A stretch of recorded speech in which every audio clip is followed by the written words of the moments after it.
기억하셔야 될 것이 이런 자식들이 하나님의 은혜 속에 못 들어오는 가장 큰 이유 중에 하나는 과보 때문에 그렇습니다. 과보고 자식을 과보하면 자식은 부모에게 의존적인 자녀가 됩니다. 부모에게 의존적인 자녀가 되면 다시 이야기하면 정체성이 약화되고 그리고 부모에게 의존적인 자녀가 되면 그 자녀는 항상 부모 탓을 합니다.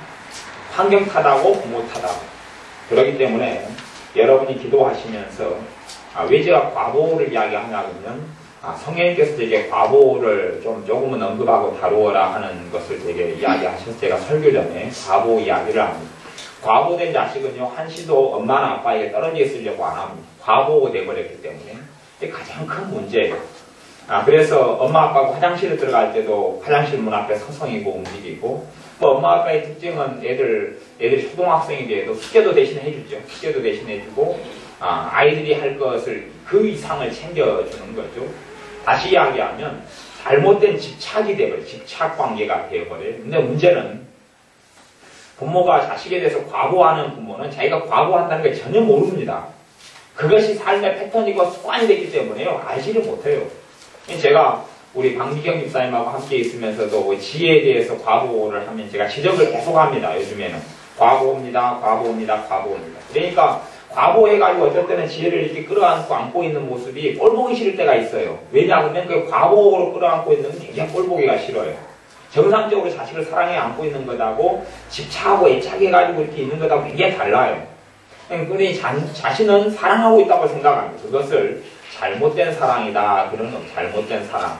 자식을 망가뜨리는 사랑. 그래서 항상 자식이 그래서 과보가 돼버리면 자기의 인성이 아니라 독립이 안 돼버리니까 부모의 후속물로 들어가 버리고 부모는 자기의 몸의 일부처럼 자식을 여겨버립니다.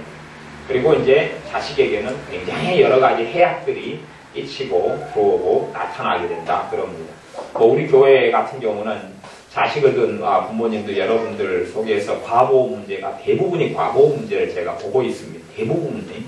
이게 한 사람 두 사람만 그러는 문제를 제가 이야기하는 게 아니고 대부분이. 특히 요즘 젊은 사람들은 요즘 자녀를 둔 사람들은 다 과보, 집착, 애착. 그래서 장래 자식을 망가뜨려 버려요. 이게 과보가 아닌 것보다 차라리 얘가 그냥 무심한 게 좋고 부모가 무관심한 게 차라리 그보다 10배, 100배는 좋고 그 다음에 얘가 상처받는 게 또 10배는 좋아요. 그냥 차라리 굶주린 게 좋고 없는 게 좋고 헐벗은 게 좋아요. 과보 어디가지고 다 챙겨주고 다 먹여주고 다 입혀주고 아이가 그냥 상처받을까봐 얼르고 뭐 할까 얼르고 그래서 얘가 완전히 인생을 살면서 모든 걸 부모 탓, 모든 걸 환경 탓, 다른 사람 다 책임지려 하지 않고 자꾸만 의존하고 의지하고 그렇게 살아가는 사람. 그렇게 하는 것보다요. 언제적 이야기죠. 언제적 이야기. 의학인이 내가 기억이 맞아. 광주에서 있었던 이야기네요. 광주에서 우리가 과보당한 성인 남자들 이야기를 들었죠. 같이. 네. 어떤 집사님 집에 신방을 광주에서 해달라 그래서 어떤 집사님 그렇죠. 집사님 집 박미영 집사님 집에 신방하는 길에 다른 교회 교인들이 같이 예배에 참석하려고 왔어요. 그런데 그들의 문제를 들어보니까 과보받은 자식 때문에 형제들 다 비참해져 버린 거예요. 이제 나이가 50, 60이 다 됐는데 과보되니까 오빠가 동생들, 형제들 돈을 항상 긁어다가 수억씩 갖다 써가지고 다 무너뜨려버리고 그 다음에 이제 또 한 사람도 이게 과보된 사람은 항상 형제를 이용해요. 그리고 죄책감 안 느낍니다. 항상 형제를 나이가 30이 됐든 40이 됐든 50이 됐든 항상 이용합니다. 그리고 그렇게 해서 모든 걸 쏟아붓게 만들죠. 형제들과 가족들 삶을 다 무너뜨려버립니다. 왜? 오냐 키운 걸 과보라 하는 오냐 키운 걸 오냐 키웠으니까. 그렇게 돼서 한 가정이 비참한 삶을 살고 있고 그 형제 때문에 오빠 때문에 한 가정은 동생 때문에 그런 비참한 그런 걸 가지고 상담을 하고 대화를 나누었던 일이 있습니다. 그것도 오래된 일이 아니고 최근 일입니다. 그런데 과보라는 것은 끔찍한 일이고 왜? 과보를 받으면 그 사람에게 법이 없어져 버려요. 법이 없어져 버려요. 자기가 책임질 필요가 없어요. 자기 탓이 아니에요. 자기 문제가 아니에요. 오냐 키우고 그렇게 살았던 사람 인생이 비참해버립니다. 부모가 다 해주고 서비스 해주고 돌봐주고 애지중지 해주고 그게 정상적인 사랑이면 아이가 더 멋있게 될 터인데 절대 그렇게 안 됩니다. 과보는 끔찍한 일인 걸 알아야 돼. 과보받고 산 사람들은 나이가 들어서 이불 개일지도 모릅니다. 이불 개일지도 몰라요. 그리고 이제 결혼해가지고 살면서 이불 개고 뭐 집안 살림을 해야 되면 그게 너무 지옥 같아집니다. 왜냐하면 자기가 안 하고 살았잖아요. 안 하고 살았는데 이제 해야 되니까 그것이 지옥 같아집니다. 반찬 하나 만드는 게 비참해집니다. 왜? 해본 적이 없으니까. 니는 손에 물도 묻히지 말아라. 그렇게 살았다면 더 끔찍한 일이 벌어집니다. 근데 그것이 다른 분야, 다른 일들 속에서 어마어마하게 나타나는데 그렇게 저주를 주어서 결국은 자녀들이 주님을 못 믿게 만드는 일을 하고 있으면서도 부모는 자기는 잘해줬다고 떳떳하다고 그게 주님 앞에 심판됐을 때는 다 드러날 겁니다. 다 그거 다 계산 다 해야 됩니다. 그리고 이 땅에 살면서는 이 경험이 잘못되고 해석이 잘못되니까 난 자식에게 충분히 해준 거 다 했다. 사랑이 충분히 했다고 착각합니다. 그건 절대 어리석은 일인 것을 아셔야 합니다. 그래서 과보하는 습관을 가진 사람들은 반드시 그걸 깨닫고 고치셔야지 자식이 예수님 안에서 큰 복과 은혜를 받고 살 수가 있습니다. 성경을 찾습니다. 성경은 창세기 38장 말씀입니다. 구약성경 창세기 38장 12절부터 18절까지 말씀. 구약성경 창세기 38장 구약성경 창세기 38장 12절부터 18절까지 말씀. 창세기 38장 12절부터 18절까지 같이 읽어보겠습니다. 얼마 후에 유다의 아내 수아의 딸이 죽은지라 유다가 위로를 받은 후에 그 친구 아둘람 사람 히라와 함께 딥나로 올라가서 자기 양털 깎는 자에게 이르렀더니 거기 다말에게 고하되 내 시부가 자기 양털을 깎으려고 딥나에 올라왔다 한지라 그가 그 과부의 의복을 벗고 연박으로 그 얼굴을 가리고 몸을 휩싸고 딥나길 곁 에나임 문에 앉으니 이는 셀라가 장성함을 보았어도 자기를 그의 아내로 주지 않음을 인함이라. 그가 얼굴을 가리웠으므로 유다가 그를 보고 창녀로 여겨 길 곁으로 그에게 나아가 가로되 청컨대 나로 내게 들어가게 하라 하니 그 자부인 줄 알지 못하였음이라. 그가 가로되 당신이 무엇을 주고 내게 들어오려느냐. 유다가 가로되 내가 내 떼에서 염소 새끼를 주리라. 그가 가로되 당신이 그것을 줄 때까지 약조물을 주겠느냐. 유다가 가로되 무슨 약조물을 내게 주랴. 그가 가로되 당신의 도장과 그 끈과 당신의 손에 있는 지팡이로 하라. 유다가 그것들을 그에게 주고 그에게로 들어갔더니 그가 유다로 말미암아 잉태하였더라. 아멘. 이 과거의 이스라엘, 과거의 이스라엘의 초기에는 이상한 제도가 있었는데 가족관계 속에서 어떤 제도가 있었냐 하면 어떤 여자가 그 집에 결혼을 했는데 큰형과 결혼했어요. 큰형과 결혼했는데 큰형이 자식을 못 보고 후사는 못 보고 일찍 죽어버렸어요. 그러냐면 과거에 이스라엘의 민족적인 어떤 그 형습과 관습은 동생이 형수하고 결혼을 해야 돼요. 그리고 이제 후사를 얻어야 됩니다. 이게 장자, 자손이 굉장히 중요했는데, 그리고 동생이 또 후사를 못 얻고 죽어버렸으면, 그 다음에 셋째가 형수하고 또 결혼해야 되는 일이 있었어요. 그런 일이 있었는데, 그걸 배경으로 지금 성경에 나와 있는 이야기입니다. 그런데 이 여자, 다말이라는 여자가, 첫째 결혼을 했는데, 그 사람이 죽어버렸어요. 아이를 못 낳고. 둘째하고 결혼했어요. 또 죽어버렸어요. 셋째하고 결혼했어요. 또 죽어버렸어요. 그러니까 이제 또 자식이 있는데 그 자식은 아직 어려요. 그래서 결혼을 안 시켜. 나중에 크면 너하고 결혼시켜주겠다. 너는 가서 있어라. 그런 겁니다. 근데 사실은 이 여자를 어떤 면에서는 이 여자가 남편 잡아먹는 여자라고 이 아버지 유다는, 시아버지 유다는 생각했어요. 그래서 너가 지금은 과부니까 과부 옷 입고 너가 가 있어라. 나중에 때 되면 이 아들, 세르나 아들이 크면 너를 다시 불러서 결혼을 시켜주겠다라고 그랬던 것이에요. 그런데 자기 자식을 또 죽을까봐 두려우니까 유다가 그렇게 안 하고 가만 놔뒀어요. 희한한 이스라엘의 어떤 옛날에 있었던 초기에 있었던 그런 관습 중에 하나입니다. 근데 이제 이 유다가 이제 자기 아내가 죽은 다음에 그 다음에 양털 깎는 때가 되어서 자기가 사장이니까 일을 보려고 이곳에 왔는데 며느리 다말에게 그 소식이 들어갔어요. 다말이 그 당시에는 아마 아이가 지금보다 상상할 수 없이 많이 중요했던 때였겠지요. 우리 조선시대 같은 경우도 칠거지약 가운데 하나면 애 못 낳는 것이 가장 큰 죄 중에 하나였던 것처럼 그 당시는 이것보다 훨씬 더 심한 시대였습니다. 아마 인생 여자 고시를 못한다고 생각했던 것 같아요. 그래서 이 다말이 그러면 내가 시아버지 아이라도 가져야 되겠다는 마음을 가졌던 것 같아요. 그래서 시아버지의 어떤 약점을 알고 있었던 것 같은데 그 시아버지 약점은 아마 성적인 부분이었던 것 같아요. 그래서 이 다말이 창녀처럼 행동을 합니다. 당시 유다, 지금 중동 지역도 그렇지만 너울을 쓰고 여자가 얼굴을 가리우니까 사람을 못 알아봅니다. 그래서 창녀인 것처럼 복장을 하고 그리고 얼굴을 가렸던 것 같아요. 그런데 유다가 이제 가다가 창녀로 보이니까 너가 오늘 밤 너하고 한번 자야 되겠다. 그렇게 유다 자기 며느리인 줄 모르고 이야기를 했어요. 다말은 이미 자기 시아버지하고 자서 시아버지 아이를 가질 의도를 가지고 있었어요.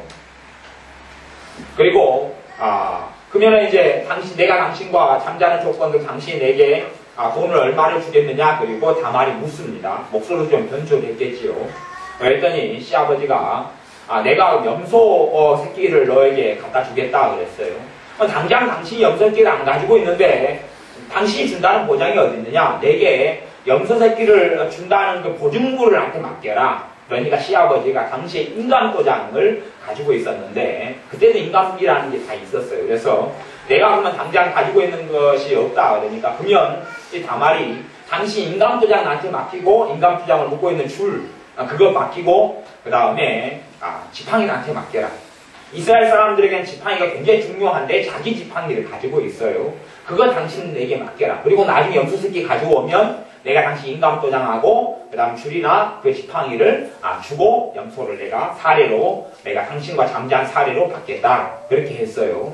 그리고 그것을 인감 같은 거 도장을 받은 다음에 시아버지와 함께 잠잤습니다. 그리고 임신을 했어요. 그리고 며느리 다말은 도망가 버렸습니다. 사라져 버렸어요. 그래서 이 유다 시아버지가 염소 새끼를 가지고 그 여자 창기를 찾아가지고 보니까 그 여자가 없는 거예요. 그래서 동네 사람들에게 묻습니다. 그 창기 어디 갔습니까? 그랬더니 우리 동네는 창녀가 없는데요? 그래서 유다가 잘못 말하면 내 소문이 다 나가지고 창피를 당할 것 같으니까 입을 다물고 조용히 하자. 그리고 이제 없던 이야기가 됐습니다. 한참 있다가 소문이 들려옵니다. 며느리 다말이 임신했다는 이야기가 들려와요. 임신했다는 이야기가 들려와요. 그러니까 시아버지가 성질을 나면서 네가 지금 과부인데 네가 애 임신을 해? 죽여버려야 되겠다. 옛날에는 그렇게 됐거든. 멍석말이 우리식으로 하면. 그러니까 다말이 내가 지금 임신한 아이가 시아버지 아이입니다. 그리고 시아버지에게 받은 도장과 지팡이와 증거물을 제시해버립니다. 그러니까 이 시아버지가 자기 잘못도 있기 때문에 아무 말도 못합니다. 그리고 거기에서 애가 쌍둥이가 태어나는데 그 쌍둥이가 베레스와 세라입니다. 그러면 우리로 이야기하면 그 아이의 입장을 생각하면 자기들은 어떻게 해서 태어난 아이들이 도대체가 자기들은 도대체 시아버지, 이제 할아버지가 자기 아버지고 아버지가 할아버지는 이상한 관계지요. 이상한 관계. 우리는 생각하기를 이 사람들은 부정한 사람들이다. 베레스와 세라는 인간이 아니다. 옛날에는 첩의 자식 아니면 서자, 서출 이런 거 있었죠. 홍길동전 같은 것도 홍길동이 서자로 태어나서 아버지라 부르지 못하고 형이라 부르지 못하고 쩌고쩌고 하는 것이 서자로 비교하면 서자는 양반인 것이 정말 서자는 괜찮은 것이 차라리 괜찮은 것이 베레스와 세라 같은 경우는 정말 비참한 경우입니다. 비참한 경우예요. 자기 아버지가 자기 엄마하고 아버지 사이가 시아버지하고 며느리 사이예요. 그런데 사랑하는 것도 아니고 원하는 것도 아니고 엄마가 저지른 사건이죠. 엄마가 저질렀지요. 저질러가지고 덜컥 시아버지 애를 임신했지요. 그러니 이게 도대체 어떻게 되는 것이? 하나님께서는 그 베레스와 세라를 통해서 하나님의 민족을 일으킵니다. 하나님께서는 그 베레스와 세라를 통하여 거기에서 유다 왕족을 일으키고 하나님의 역사를 일으킵니다. 이게 성경의 역사입니다. 솔로몬을 낮에 말씀드렸듯이 솔로몬같이 이상한 데서 태어난 사람을 통하여 왕으로 세우고 그를 하나님이 사랑했던 것처럼 하나님의 사랑과 자비와 용서하심이 그렇습니다. 우리는 자꾸만 내 자신과 형편의 처지를 봅니다. 가장 문제가 되는 것은 내가 괜찮은 사람이다, 내가 의로운 사람이다, 내가 뭐 다른 사람보다 나은 사람이다, 나는 열심히 봉사한 사람이다, 믿음 좋은 사람이다 하는 착각은 굉장히 큰 노망이지만 그런 사람들이 있지만 그런 사람들도 큰 문제에 들어가지만 또 하나의 문제는 내가 주님의 복음 속에 주님의 십자가 속에 못 들어가는 것이 가장 큰 문제가 되기도 합니다. 내가 주님의 십자가 속에 못 들어가고 자꾸만 내가 하나님의 은혜를 받을 자격이 있느냐를 따집니다. 내게 과연 하나님이 나를 사랑해 주실까? 과연 나는 하나님의 은혜를 받을 만한 자격이 있는가? 하지만 하나님의 사랑이라는 것이 자격이 없는 무자격자에게 주시는 것인 줄 알지 못합니다. 자격이 없는 받을 가치가 없는 사람에게 주시는 은혜와 구원이 있다는 것을 알지를 못합니다. 죄인들에게 주시는 게 하나님의 구원인 줄을 알지를 못합니다. 자꾸만 내가 뭔가를 가졌느냐, 나는 지식이 있느냐, 지혜가 있느냐, 학식이 있느냐, 외모가 좋으냐, 가물이 좋으냐, 문벌이 좋으냐, 나는 그럴 가치가 있는 사람이냐 하는 것을 생각을 합니다. 그게 왜 그러냐 하면 가치의 문제는 마귀로부터 온 것입니다. 가치의 문제는 세상 사람들이 이야기하는 것입니다. 당신은 이걸 먹을 가치가 있느냐, 자격이 있느냐라는 걸 묻습니다. 하지만 성경은 자격의 문제, 가치의 문제를 이야기하지 않습니다. 세상은 끊임없이 마귀가 세상을 통하여 사람들을 통하여서 당신은 자격이 있느냐, 가치가 있느냐라고 묻습니다. TV 광고물이 끊임없이 이쁘고 아름다운 여자를 보여줍니다. 냉장고 선전에 아름다운 여자가 나오고 아파트 선전에 아름다운 여자가 나오고 아름다운 외모와 얼굴과 몸매가 아니면 여자로서 가치가 없는 것처럼 끊임없이 주입을 시킵니다. 그래서 어제 같은 경우도 성형 수술하는 가짜 의사가 잡혔는데 성형 수술한 시술 건수만해도 뭐 수백 건, 수천 건이 있다 그러고 그것 때문에 시술을 배에 보니까 그런 고에서 그 비계 같은 거 있잖아요. 그런 것을 막 뽑아내서 여자들 몸을 망쳐버리고 그런 것인지 그런 사람이 잡힌 것인지 어제 나왔어요. 왜 여자들이 끊임없이 성형수술의 유혹에 매달리고 불법 시술을 받고 몸이 망가지고 얼굴이 망가지고 그러느냐 하면 지금의 내 몸으로는 자기가 없다고 생각하니까 그래. 지금의 내 몸으로는 가치가 없다고 생각하니까. 물론 쌍꺼풀이 좋아해가지고 외꺼풀인 사람이 쌍꺼풀 수술 받는 거 제가 반대하는 건 아닙니다. 그럴 수 있다고 쳐요. 그런데 내가 외꺼풀이면 나는 별로 가치가 없고 내가 뚱뚱하고 통통하고 살이 많고 몸무게가 많으면 별로 나는 가치가 없다 느끼는 것은 심각한 문제입니다. 현대인의 문제는 가치의 문제를 따집니다. 너는 그럴 가치가 있느냐? 너는 자격이 있느냐? 그렇게 묻는 것이죠. 가정이 굉장히 중요하게 생각되는 사람은 좋은 가정을 꾸리고 있지 않으면 자기는 사람이 아니다고 생각합니다. 좋은 가정, 좋은 부부생활, 좋은 부부관계, 정상적인 가정이 아니면 자격이 없고 빛이 안 나고 실패했다고 생각합니다. 실패가 어느 기준이냐? 하나님 말씀의 기준이 아니라 세상 사람의 기준이 안에 들어와가지고 그것 때문에 나는 성공했느냐, 자격이 있느냐, 뭘 가졌느냐를 끊임없이 묻습니다. 그럼 거기에 도달되지 않으면 비참하게 느낍니다. 나아가서 그거에 세상 기준에 맞춰서 도달되게 해달라고, 그것을 이루게 해달라고 또 기도를 합니다. 이것도 저것도 전부 다 어리석은 것입니다. 기도를 해서 하나님께 뭘 얻는 것은 좋은 것 같지만 하나님의 뜻대로 내가 구하고 하나님이 기뻐하시는 걸 구하는 게 아니라 세상 기준에 맞추어서 보니까 내가 지금 5가지가 부족해. 세상 사람들의 행복의 요건에 맞춰보니까 5가지가 부족해. 그래서 5가지를 기도 제목 삼아 기도한다. 이것은 정말로 우스운 것이 된다는 이야기입니다. 하나님 말씀에 비추어서 하나님이 주신다는 것에 비추어서 내 삶에 필요 없는 고난, 눈물, 애통 때문에 하나님 도와달라고 기도하는 것은 너무 좋은 일인데, 그래서 고난당하는 자들은 기도할 것이다. 고난당하는 사람은 기도해서 하나님의 도움을 받아라. 성경이 명확하게 밝히고 있습니다. 그렇게 해서 내가 고난이 닥쳐서 기도하는 건 하나님의 도움을 받는 가장 중요한 방법인데, 그거 말고 세상의 기준에 비추어서 내가 불행해. 예를 들어 여자 키가 한 160cm가 돼야 된다고 믿는 여자가 있다고 쳐요. 근데 자기 키는 155cm밖에 안 돼요. 그러면 5cm가 커질 때까지는 불행할 거 아니에요. 5cm가 커질 때까지는 불행해요. 그러니까 우리 임지가 항상 우리 세연이한테 오늘도 그랬어요. 나는 그래서 오늘 끔찍한 이야기를 듣고 놀랐는데 세연이에게 야 세연아 너 머리만 나한테 떼어주라.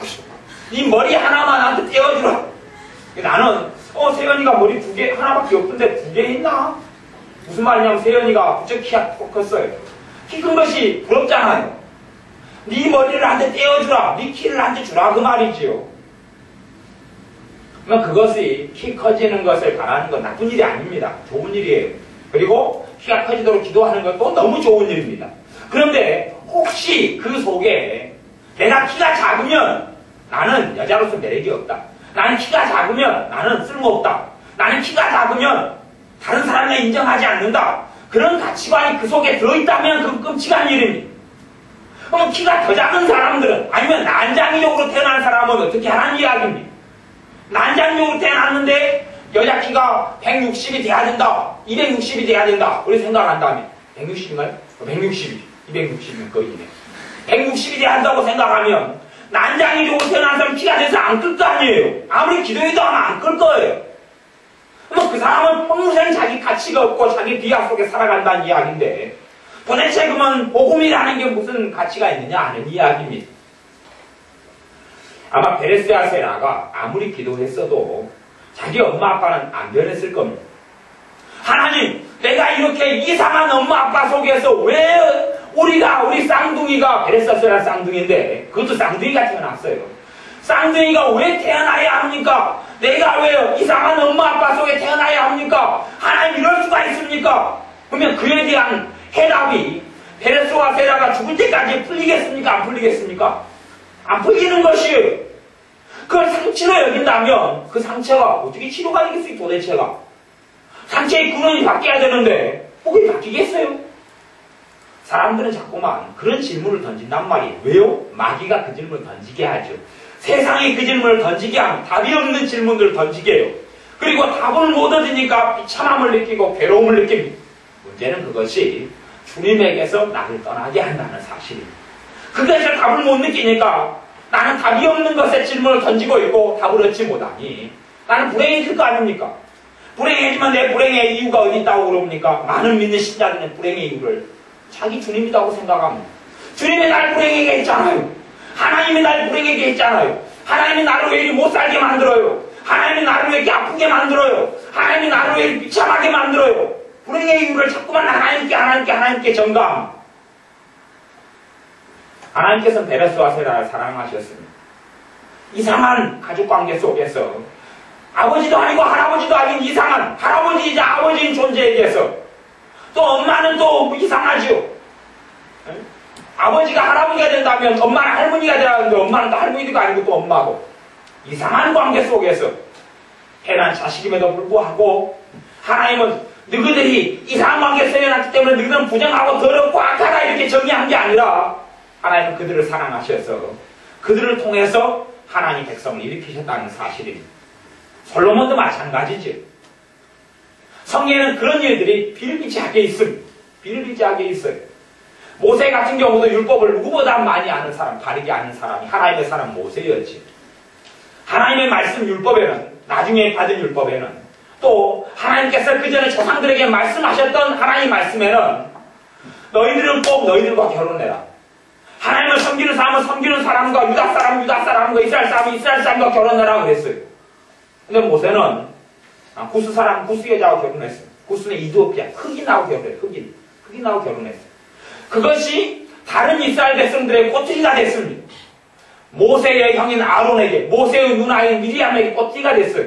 네가 왜 하나님 말씀대로 이스라엘 여자하고 결혼하지 않고 네 흑인하고 결혼했느냐?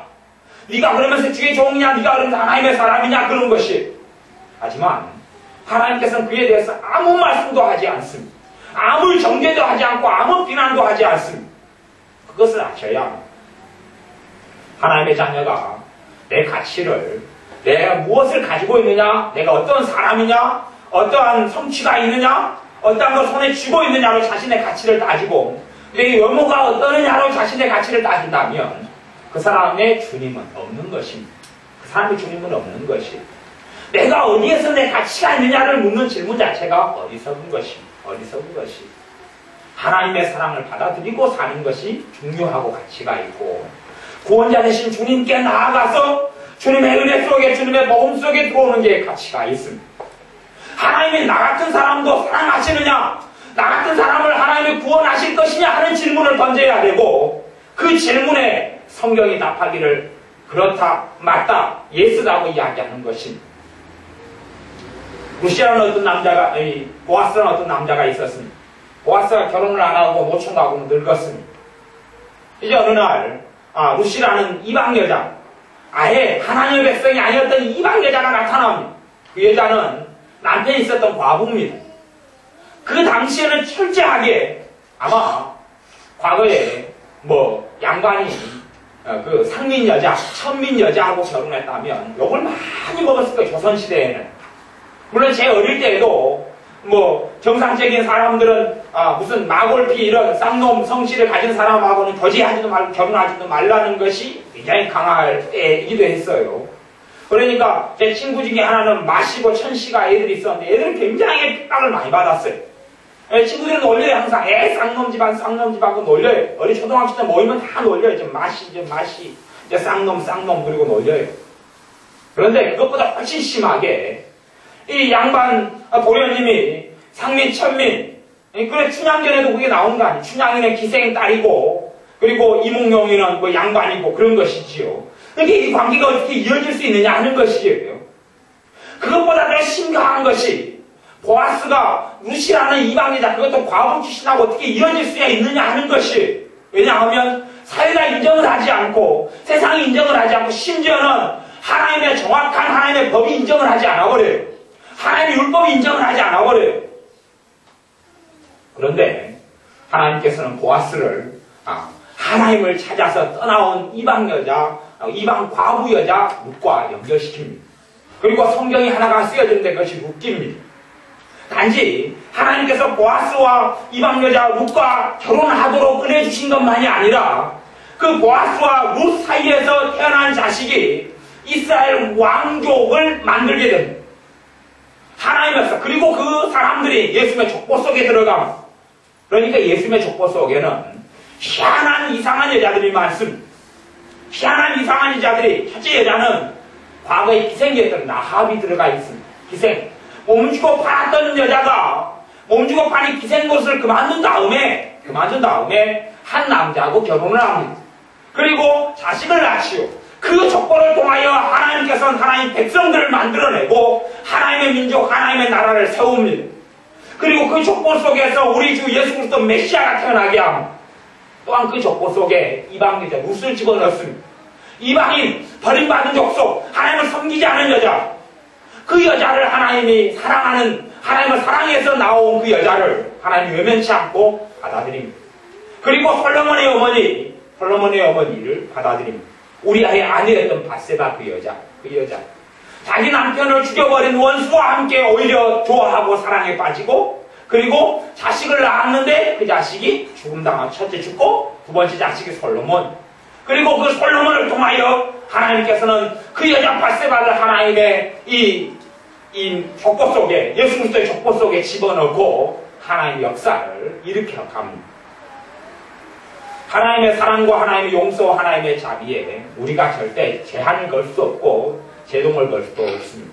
하나님의 은혜와 하나님의 자비하심과 용서하심과 은혜 주심이, 그래서 우리는 시편 103편을 우리가 읽었던 것입니다. 제가 시편 103편 말씀을 읽어보겠습니다. 시편 103편 8절 말씀을부터 제가 읽어보면, 여호와는 자비로우시며 은혜로우시며 노하기를 더디하시며 인자하심이 풍부하시도다. 항상 겸색지 아니하시며 노를 영원히 품지 아니하시리로다. 우리의 죄악을 따라 처치하지 아니하시며 우리의 죄악을 따라 갚지 아니하셨으니, 내 죄악대로 하나님께서 나를 처치하라 갚지 아니하신다. 이는 하늘이 땅에서 높음같이 그를 경외하는 자에게 그 인자하심이 크심이로다.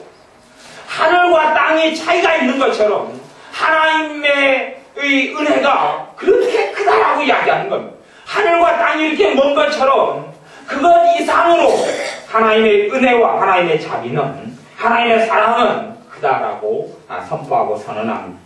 동서에서 먼 것 같이 우리 죄가를 우리에게서 멀리 옮기셨다. 동과 서는 절대 만날 수 있는 게 아닙니다. 남과 북이 만날 수도 없고 동과 서는 만날 수가 없습니다.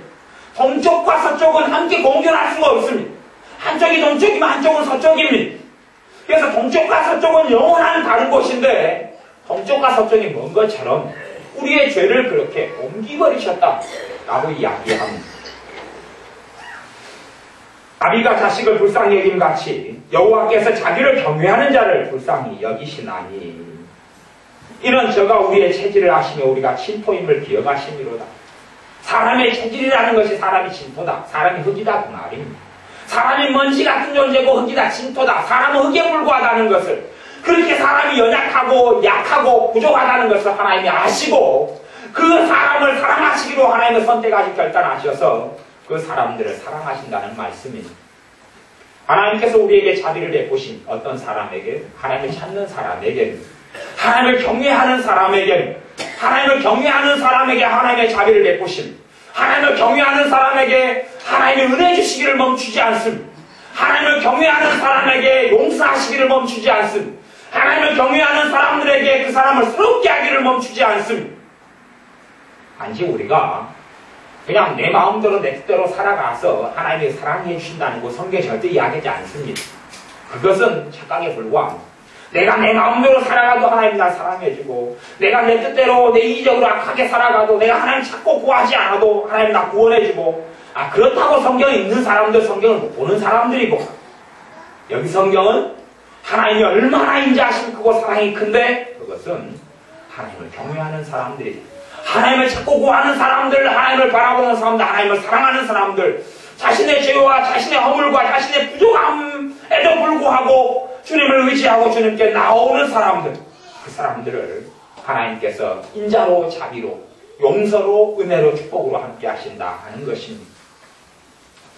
룻이 이방 여인이 왜 은혜 받았느냐? 그가 하나님을 찾고 하나님을 구하였기 때문에 그렇습니다. 하나님의 많은 사람들이, 그래서 베레스와 세라 같은 경우도 성경에 구구절절하게 이 다말에 대한 이야기를 언급을 안 합니다. 그 사건, 유다와 다말, 시아버지와 며느리 사건 때문에 일어났던 손주도 아니고 잭도 아닌 이상한 자식들이 태어난 사건만 아까 창세기 38장에 처음부터 끝까지 기록되어 있을 뿐이지 다말의 믿음이 어떻고 다말의 신앙이 어떻다는 것은 이야기하지 않습니다. 그 사이에 숨어있는 것은 우리의 추측에 불과하고 진실이나 그 내용은 없습니다. 하지만 무엇보다 베레스와 세라 입장에서는 그들이 하나님께서 오히려 베레스와 세라, 지금 유다에게는 자식이 있어요. 유다에게는 자식. 베레스와 세라보다 먼저 낳은 자식이 있단 말이에요. 하나님께서는 유다가 누구를 낳고 그 자식을 통하여 하나님의 역사에 이렇게 흘러간다 그랬어야 되는데 마지막에 낳은 이상한 자식들을 통해서 하나님께서 그쪽으로 역사하신다는 것은 베레스와 세라가 하나님을 경외했다는 것을 전제로 한다는 것을 우리가 알 수가 있습니다. 베레스와 세라가 하나님을 찾았다는 이야기입니다. 실제로는 성경에 약간 언급되고 말지만 다윗도 정상적인 이런 자식이 아니었습니다. 그것이 약간 언급되고만 정상적인 자식이 아니었기 때문에 어린 자식이, 우리가 보기엔 굉장히 이쁜 자식이 천덕꾸러기가 되고 버림받습니다. 그래서 아주 중요한 잔치 자리에, 아주 중요한 제사 자리에는 아버지가 다윗을 부르지를 않습니다. 잊혀진 자식, 버려진 자식이 다윗에 불과합니다. 하나님께는 기억되었지만 아버지에게는, 형제들에게는 버림받은 자식입니다. 그리고 그 버림받는 내용들이, 형제들이 동생을 멸시하고 천대하고 모욕하는 내용들이 성경에 계속하여 나와 있습니다. 아버지도 자식을 기억하지 않습니다. 막내 아들이었는데 버림받은 자식입니다. 아마 다윗의 엄마는 정상적인 엄마나 여자가 아니었던 것 같습니다. 성경에는 그런 부분이 약간 살짝 언급이 되어 있어요. 정상적인 것이 여자가 아니었고 아마 창기였을 수도 있고, 대부분의 이제 신학자들은 좀 후처 이렇게 이야기하거나 첩이다고 이렇게 이야기하는 경우도 있지만 무슨 관계인지는 모르겠어요. 아마 뭐 그런 일도 많이 있죠. 옛날에는 하녀가 있었기 때문에 아마 다윗의 아버지 보아스가 하녀를 통해서 낳은 자식이 다윗이었을 수도 있겠습니다. 서자죠, 서자. 요즘식으로 하면 아니면 심지어는 창녀촌에 보아스가 갔는데 창녀가 아기를 가졌는데 그것이 다윗이었을 수도 있습니다. 그런데 자세한 이야기를 하지 않지만 그런 내용에 대한 언급이 성경에 살짝 기록됩니다. 이게 정상적이 아니라 죄 중에 엄마가 죄를 짓는 중에 나를 잉태했다, 이런 내용이 성경에 언급되어 있는 것이지요. 하지만 하나님께서는 그 다윗과 함께 하시는 것, 정상적인 결혼생활 부부관계 속에서 난 자식들이 아니라 다윗은 어릴 때 하나님을 사랑했고 하나님을 찾았습니다. 그러니까 하나님께서는 더 풍채졌고 더 남자답고 더 장군감이고 왕감인 형들을 쭉 보면서 하나님께서 사무엘 선지자에게 이야기합니다.